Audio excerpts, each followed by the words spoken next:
अच्छा सुनो, हम 3 रुपया किलो डाई के थी, 9 रुपया किलो डाई किन लेबन आ 3 रुपया किलो पोटास। तो ये बताओ वो बेरा कंपनी वाला कौन चीज मिला के बचा बनावत रहे कि 3 रुपया बेचत रहे आ ओकरा मुनाफा होत रहे। आ ये बेरा डाई मिलता 30 रुपया, पोटास बस 40 रुपया। तो ये बेरा कौन चीज मिला होता?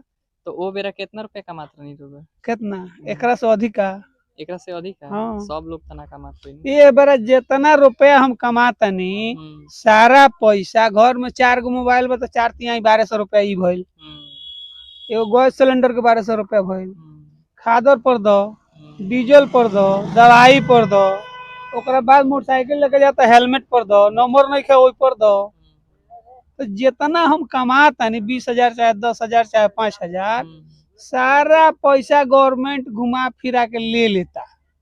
हमारे लगे बचत कौन सी बा? जब बेटा बेटी के बियाह होता तो 2 कट्ठा खेत बेचो, दूसर कौन विकल्प बा? सही बात है।